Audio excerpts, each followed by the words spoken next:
नमस्कार विद्यार्थियों, श्री श्याम कॉलेज की ऑनलाइन क्लासेज में आपका स्वागत है। इस क्लास में हम बीए बीएड थर्ड ईयर के लिए विश्व का प्रादेशिक भूगोल पढ़ रहे हैं। इसमें हमारा जो टॉपिक है वो चल रहा है एशिया।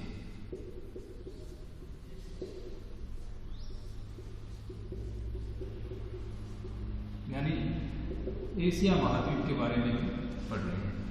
कल हमने देखा था एशिया महाद्वीप का अक्षांशीय देशांतरीय विस्तार, उसका क्षेत्रफल, उसके एशिया शब्द की उत्पत्ति और इसकी सीमाओं के बारे में कुछ सामान्य जानकारियां देखी थी। अभी हम एशिया महाद्वीप की कुछ प्रमुख विशेषताओं के बारे में पढ़ेंगे।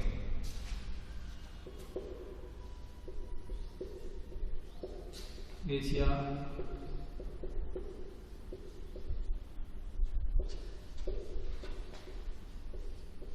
महाद्वीप की मुख्य विशेषताएं।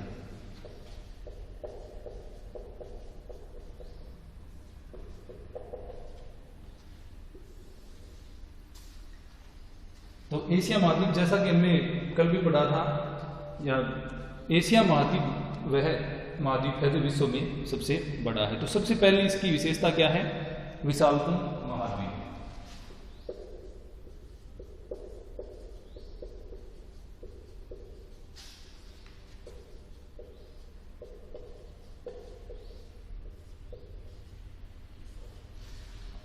यह विश्व का विशालतम महाद्वीप है, यानी सबसे बड़ा महाद्वीप है।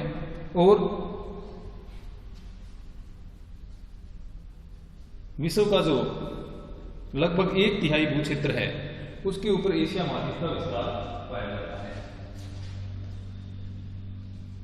एशिया महाद्वीप का विस्तार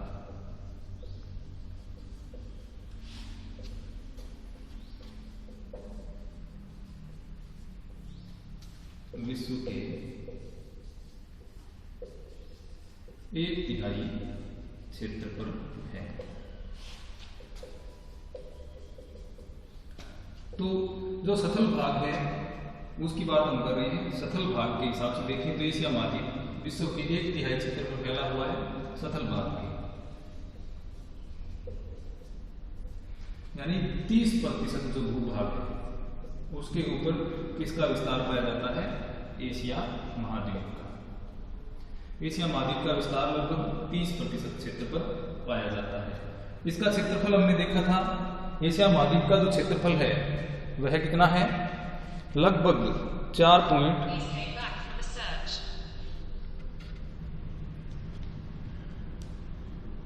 एशिया महाद्वीप का जो क्षेत्रफल है वह कितना है? लगभग 4.4 करोड़ वर्ग किलोमीटर एशिया महाद्वीप का लगभग क्षेत्रफल है। तो यह विश्व के कुल क्षेत्रफल का, यानी कुल क्षेत्रफल सथलीय भाग का, जो कि लगभग 15 करोड़ किलोमीटर वर्ग किलोमीटर के आसपास है, उसका लगभग 30% है। और विश्व के कुल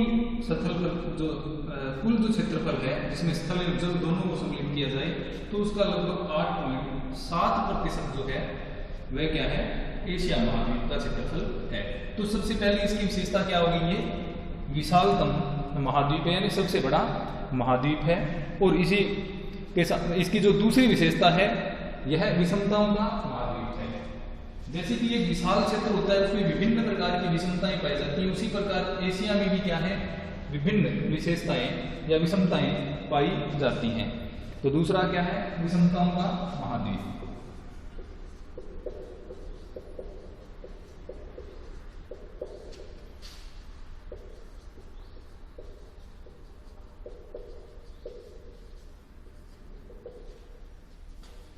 तो एशिया विषमताओं का महाद्वीप है। और ये विषमताएं कैसी हैं?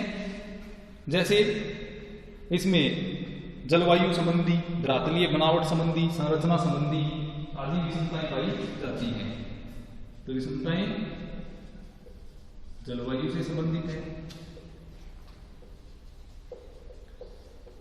धरातल से संबंधित है,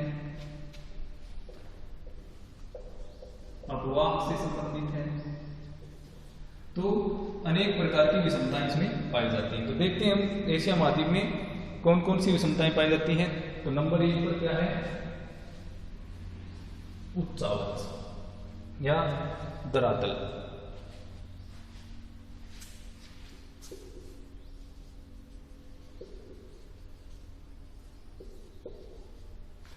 एशिया महाद्वीप में उच्चावच संबंधी विभिन्न विशेषताएं देखने को मिलती है। सभी प्रकार के जो उच्चावच विशेषता है, सबसे गहरा, सबसे ऊंचा स्थान, तो भूपृष्ठ की सबसे नीची जगह, ये सारी चीजें एशिया महाद्वीप में पाई जाती हैं। जैसे विश्व का जो सर्वोच्च शिखर है माउंट एवरेस्ट,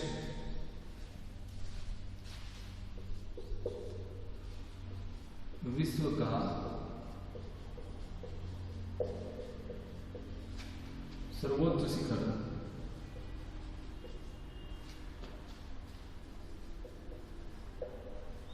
माउंट एवरेस्ट,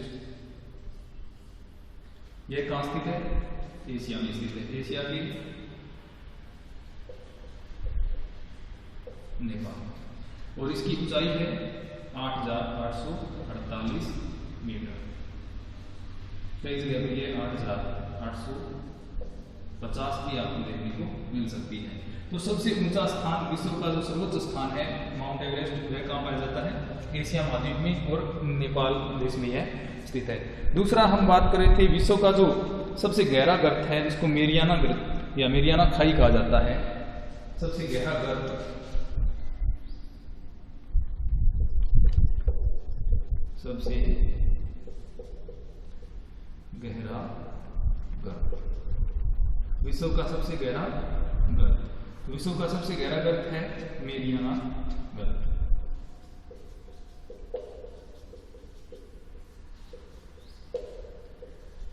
इसको ट्रेंच में गर्त के या खाई 11,033 मीटर इसकी गहराई है।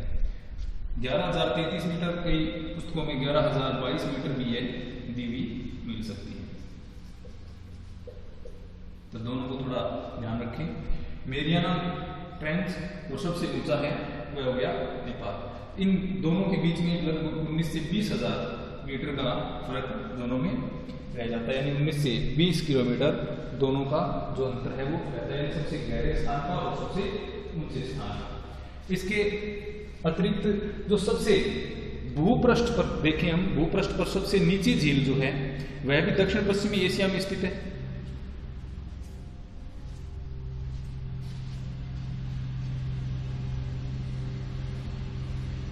भूपृष्ठ का सबसे नीचा स्थान,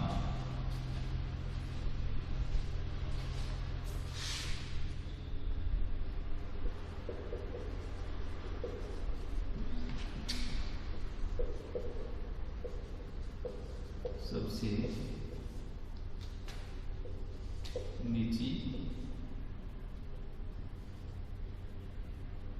झील, यह कहां पर है? दक्षिण पश्चिम एशिया, दक्षिण पश्चिम एशिया। तो भूपृष्ठ की सबसे नीची झील कहां पर है? दक्षिण पश्चिमी एशिया में पृष्ठ की सबसे नीची झील, नीची झील है, और वह कौन सी है? मृत सागर। ये कहां स्थित है? दक्षिण पश्चिमी एशिया में स्थित है। तो इस प्रकार विश्व का सबसे ऊंचा जो शिखर है वह भी एशिया में स्थित है, और सबसे गहरा जो गर्त है वह भी एशिया में स्थित है, और सबसे नीची झील जो भूपृष्ठ की है मर्द सागर, जिसको डेड सी के नाम से भी जाना जाता है, वह भी कहां स्थित है? दक्षिण पश्चिमी एशिया में, यानी एशिया में ही स्थित है। और यह जो भूपृष्ठ है या समुद्र तल से औसतन कितनी? 408 मीटर गहरी है। मर्द सागर सागर तल से लगभग 408 मीटर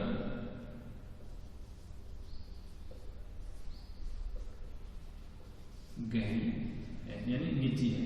तो भूपृष्ठ की जो सबसे नीची झील है वह भी एशिया महाद्वीप में स्थित है। तो इस प्रकार इसमें विभिन्न धरातलीय उच्चावच हैं, और इसके अलावा पर्वत, पठार, मैदान, विभिन्न स्थलाकृतियां हैं, वो एशिया महाद्वीप में विस्तृत हैं। इसके बाद देखते हैं एशिया महाद्वीप की विशेष दूसरी जो विषमता है वह है उसकी संरचना, यानी स्ट्रक्चर जो है वो।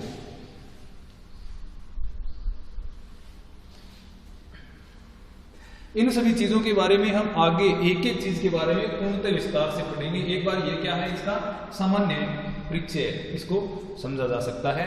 तो दूसरा है संरचना, विषमताओं में दूसरी क्या है, संरचना संबंधी। संरचना यानी स्ट्रक्चर। अब जैसा कि हमने पहले पूर्व कक्षाओं में पढ़ा है कि कार्बोनिफेरस युग में जो वेगनर का महाद्वीपीय विस्थापन सिद्धांत है, उसमें हमने पढ़ा है कि कार्बोनिफेरस युग में जो पूरा का पूरा एक महाद्वीपीय भाग था जिसको पेंजिया कहा गया, यानी जो पूरे महाद्वीप थे वो आपस में जुड़े हुए थे, किसके रूप में, पेंजिया के रूप में। और जो सागरीय भाग थे वो किसके रूप में जुड़े हुए थे, पेंथालासा के रूप में। अब कार्बोनिफेरस युग में पेंजिया में क्या हो गया, विभाजन।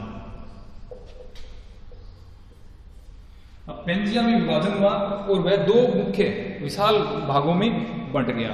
इससे क्या है, दो जो भाग बने, इसमें उत्तरी जो था वो तो था अंगारा लैंड,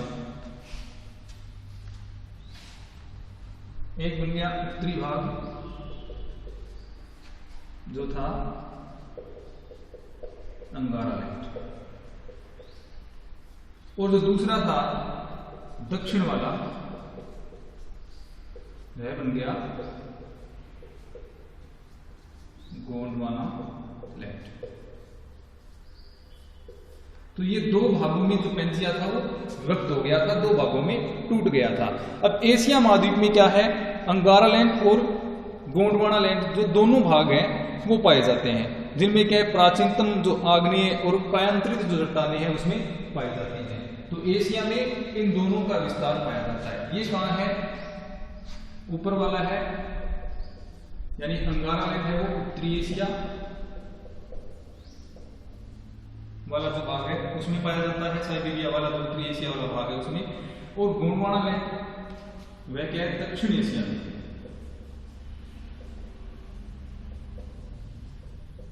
अब इसके उदाहरण जैसे प्रायद्वीपीय भाग, प्रायद्वीपीय भाग का जो पठानी भाग है वो कौन सी भूमि के अंतर्गत आता है, प्राचीनतम भाग है गोंडवाना लैंड के अंदर आता है। और इसमें आग्नेय तथा प्राचीन कायांतरित चट्टानें पाई जाती है।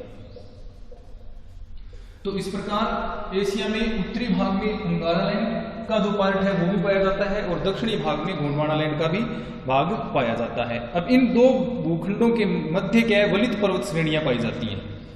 इन दोनों जो प्राचीन भूखंड हैं इनके बीच में नवीन वलित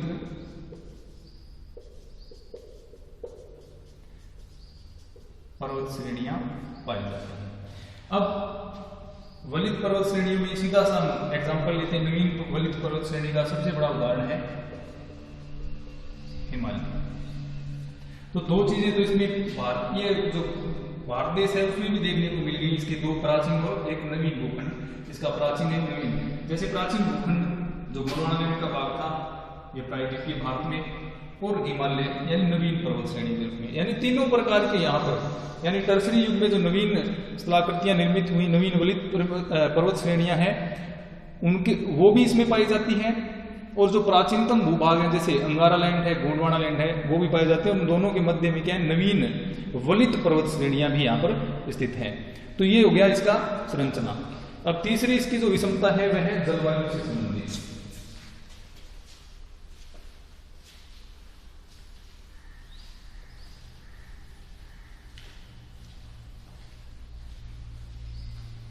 तीसरी विषमता है जलवायु।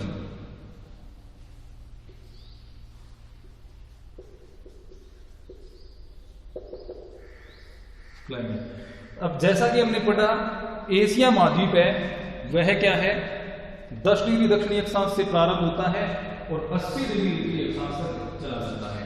इसका विस्तार कहां से है, 10 डिग्री दक्षिण से 80 डिग्री उत्तर।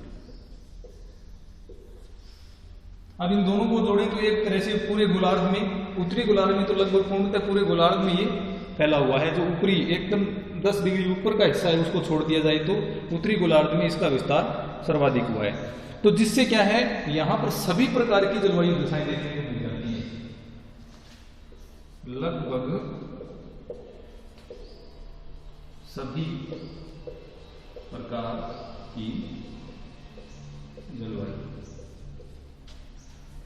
देखने को यहां पर मिल जाती है। यानी यहां पर शुष्क जलवायु देखने को मिलती है, आर्द्र और शीत जलवायु भी यहां पर देखने को मिलती है। आर्द्र जलवायु जैसे जहां पर सर्वाधिक वर्षा होती है या भूमध्य रेखा के आसपास वाला जो क्षेत्र है वो होती है आर्द्र जलवायु से संबंधित है। यहीं पर क्या है, अब जैसे एशिया का जो सर्वोच्च तापमान है, जैसे अरब वाला जो क्षेत्र है, इजराइल और अरब वाला जो क्षेत्र है, वहां पर भी एशिया के सर्वाधिक तापमान वहां पर रिकॉर्ड किए जाते हैं। इसके अलावा एशिया का जो सबसे कम तापमान है या विश्व का जो न्यूनतम तापमान है वो भी कहां पर है, एशिया महाद्वीप में।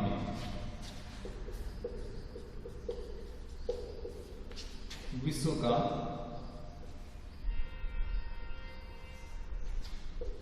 न्यूनतम तापमान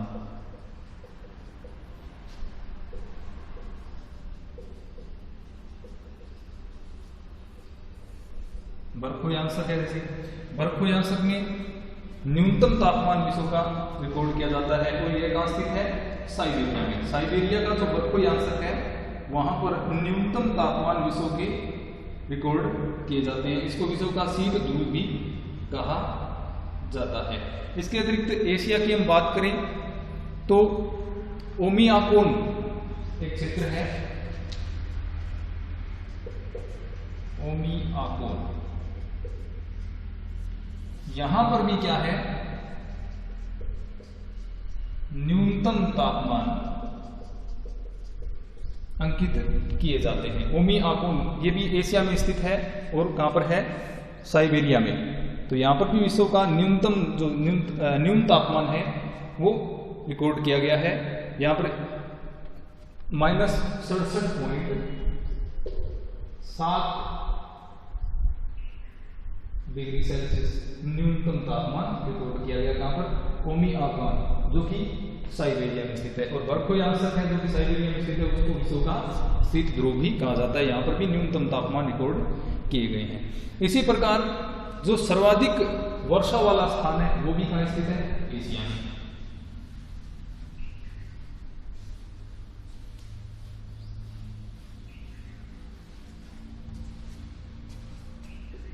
विश्व का सर्वाधिक वर्षा वाला स्थान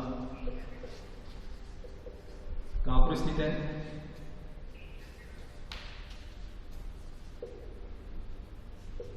एशिया में। एशिया के भारत में, भारत के मेघालय में, मेघालय के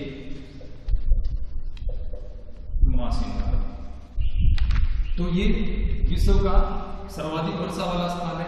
और यहां पर विश्व की लगभग सर्वाधिक वर्षा इसी क्षेत्र पर यहीं पर होती है। यानी वार्षिक वर्षा की अगर हम बात करें विश्व में सर्वाधिक कहां होती है तो वह कहां होती है, मासिंगार। और यहां पर वर्षा का औसत क्या रहता है, 1100 सेंटीमीटर वार्षिक।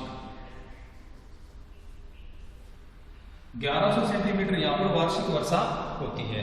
तो इस प्रकार विश्व के ठंडे स्थान, उष्ण स्थान और सर्वाधिक वर्षा वाला स्थान भी एशिया में स्थित है। और यहां पर विश्व की लगभग सभी प्रकार की जो जलवायु है वो पाई जाती है। इसके अतिरिक्त जो न्यूनतम वर्षा प्राप्त करने वाला स्थान है एशिया का, वह अरब प्रायद्वीप के दक्षिण में स्थित है।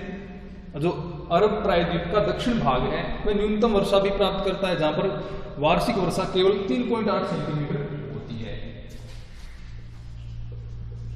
अरब प्रायद्वीप का दक्षिण भाग न्यूनतम वर्षा प्राप्त करता है, एशिया की न्यूनतम वर्षा प्राप्त करता है अरब का जो प्रायद्वीप है उसका दक्षिण भाग, यानी दक्षिण पश्चिमी एशिया की हम बात कर रहे हैं वहां पर। और यहाँ पर वर्षा कितनी होती है 3.8 सेंटीमीटर वार्षिक वर्षा।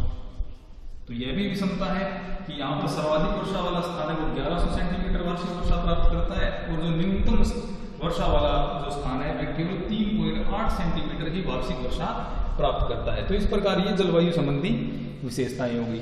अब बात करें आर्थिक विषमताओं।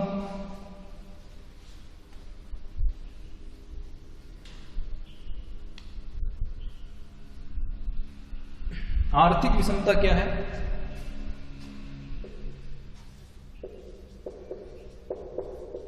आर्थिक विषमता, अब जैसे विश्व के जो सभी देश हैं वो समान रूप से विकसित नहीं है, उसी प्रकार एशिया के देश भी समान रूप से विकसित नहीं है, और विभिन्न प्रकार के जो खनिज पदार्थ होते हैं जैसे लोहा, तांबा, सोना, चांदी, जो और इसके अलावा पेट्रोलियम वगैरह। अब कई स्थान तो ऐसे हैं जहां पर ये अत्यधिक मात्रा में पाए जाते हैं, जैसे प्रायद्वीपीय भाग की बात करें दक्षिण पश्चिमी एशिया की, तो वहां पर तेल जो भंडार है वो ज्यादा पाए जाते हैं। इसके अतिरिक्त कुछ ऐसे भाग हैं जहां पर जो पेट्रोलियम के भंडार है वो न्यूनतम पाए जाते हैं। अब विशेषतः तो अब्रक है, मैग्नीज है, लोहा एसक, टिन, टंगस्टन, पेट्रोलियम आदि जो खनिज हैं उनके जो उत्पादन में और संचित भंडारों की दृष्टि से एशिया अग्रणी है इन खनिजों में। तो जबकि जो सोना, चांदी और निकल के भंडार हैं वो एशिया में कम पाए जाते हैं, यानी कुछ एक जो खनिज पदार्थ हैं वो ज्यादा पाए जाते हैं, कुछ एक कम पाए जाते हैं। अब पेट्रोलियम ले लें मुख्य, पेट्रोलियम में अग्रणी, लेकिन सोना, चांदी इनमें क्या है पिछड़ा हुआ है, यानी सोना चांदी है वो इसमें कम पाए जाते हैं, जबकि जो अब्रक है, मैग्नीज है, लोहा एसक है, टंगस्टन, पेट्रोलियम आदि जो खनिज है उनमें अग्रणी है। पेट्रोलियम में दक्षिण पश्चिमी एशिया का महत्वपूर्ण, दक्षिण पश्चिमी और मध्य एशिया जो है उसका महत्वपूर्ण योगदान है। बाकी जो सोना चांदी है उसमें एशिया जो है वो पिछड़ा हुआ है। अब देखिए आर्थिक विकास की बात अगर हम करें तो एशिया में एकमात्र जो देश है वो विकसित देशों की श्रेणी में आता है, वो है जापान। जापान है वह क्या है विकसित देश है। बाकी एशिया के जितने भी देश हैं वो किस में आते हैं विकासशील देशों में।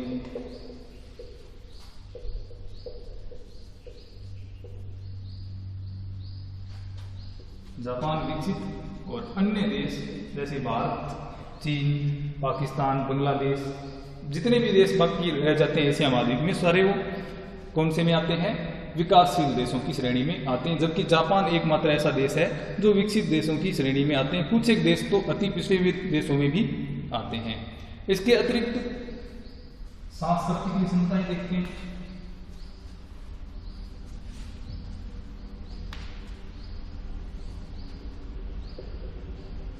सांस्कृतिक विषमता, अब जितना बड़ा क्षेत्र विषमताएं उतनी ही ज्यादा। अब एशिया बहुत सबसे बड़ा महाद्वीप है, तो यहाँ पर क्या जनसंख्या भी विश्व की सर्वाधिक रहती है। अब सर्वाधिक जब जनसंख्या रहेगी तो यहाँ पर सांस्कृतिक विषमताएं होना स्वाभाविक है। अब जैसे कुछ विद्वानों ने यहाँ पर मानव को उद्भव स्थान भी इसको बताया, जैसे ग्रिफिथ टेलर है,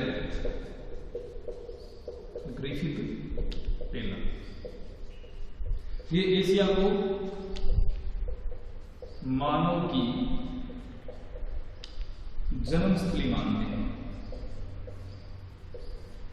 एशिया को मानव की जन्मस्थली मानते हैं कौन? Griffith Taylor.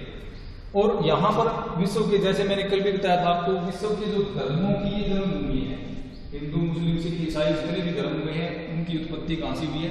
एशिया महाद्वीप से हुई है। तो यहाँ पर विभिन्न धर्मों और विभिन्न संस्कृतियों के लोग यहाँ पर पाए जाते हैं।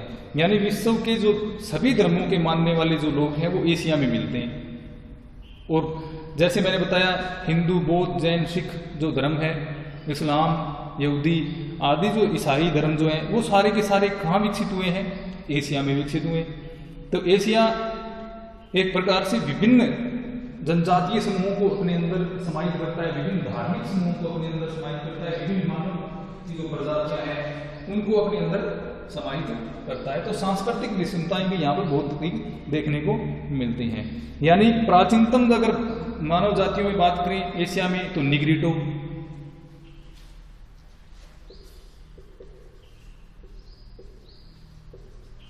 प्रजाति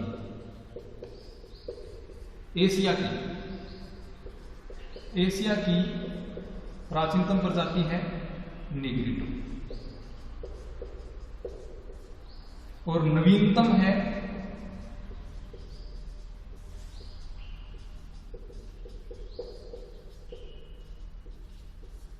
मंगोलाइड या मंगोलाइड। तो मंगोलाइड प्रजाति है वो नवीनतम प्रजाति है यहाँ की, और जो निग्रिटो है वो यहाँ की प्राचीनतम प्रजाति है। तो इस प्रकार यहाँ पर मानव प्रजातियां भी क्या है? नवीनतम एवं प्राचीनतम सभी प्रकार की पाई जा रही है, और विभिन्न प्रकार के धर्म एवं संस्कृतियां भी यहाँ पर मिलती हैं। तो ये इसकी विशेषताएं होगी। अब जनांकीय विषमताएं, यानी जनसंख्या संबंधी विषमताएं इस प्रकार की पाई जाती हैं।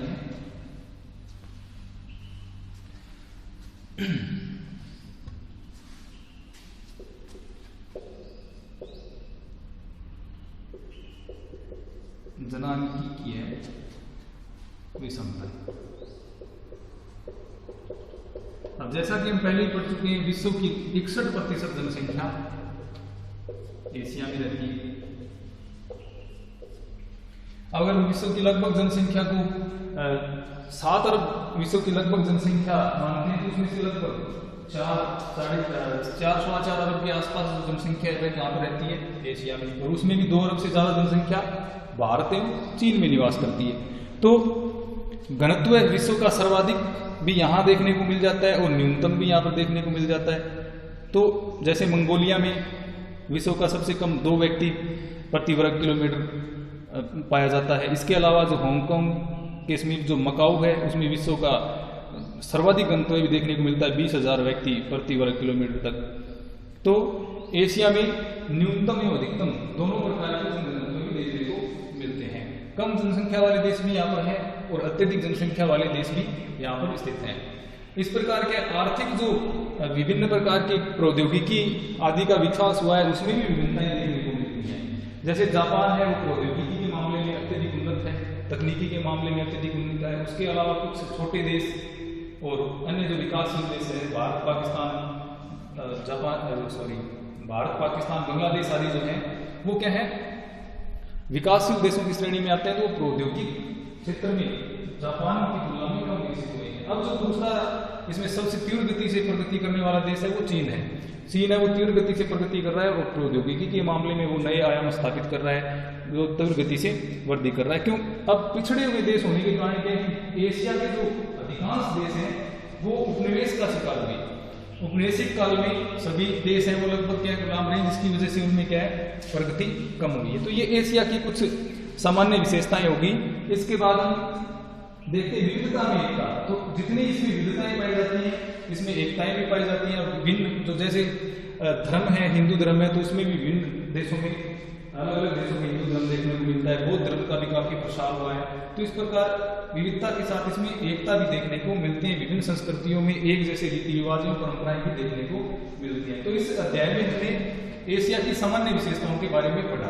अब आगे हम इसकी जो धरातलीय संरचना कैसी है, इसमें कौन कौन सी, इसका अपवाद अंतर कैसा है, इसके भौतिक प्रदेश कौन से हैं, उनके बारे में विस्तार से पढ़ेंगे। धन्यवाद।